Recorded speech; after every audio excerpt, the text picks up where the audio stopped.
Bitcoin notched its first monthly loss since December, as crypto markets have struggled in recent weeks amid uncertainty over the U.S. debt limit and inflationary concerns.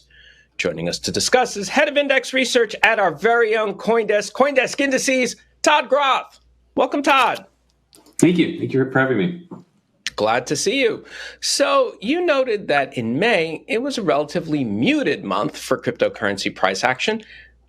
Unpack that for us. Why muted? Sure. So I think in just broad context, anytime you have an asset that has a significant volatility, such as cryptocurrency, any real monthly move that is under, say, 5% or less, in the context of the risk of the asset class, is relatively muted. Bitcoin really down about 3 to 5%. Ether flat-ish. The broad CMI as well was down about 3%. But in the context of how much these assets can move over a historical basis, it's really a bit of a choppy month, really. What we've also seen is volatility in the space. We've seen this for the last two months or so, has really sort of diminished as we have been caught in this range-bound market. Historic volatility, not implied volatility, correct? You're talking exactly. Historical. Yeah, we've just really post Silicon Valley Bank collapse and the repricing of interest rates for cuts later this year. That was really the last big significant move, which pushed Bitcoin up towards 30K. Now we're post Chappella. That was really helpful for Ethereum and that narrative, that upgrade. But now we're really looking for that next big narrative to move higher. This month, actually, we did have a repricing of interest rates to remove those interest rate cuts post SVB. So at least in a positive sense, we have repriced interest rate expectations to not be so dovish towards the end of the year without any sort of big market correction lower. So that has been positive, but that repricing of interest rates higher has been it's been a bit of a headwind, really, for prices higher. So as a result, we've sort of balanced out, and it's chop as a result in May. I want to talk about the winners and losers. So you took a closer look at CoinDesk Market Indexes. Select the monthly performance by token leaders and laggards. Tell us who won, who lost in May. So the winners were Renderer and Litecoin. This is a smaller section of CMI.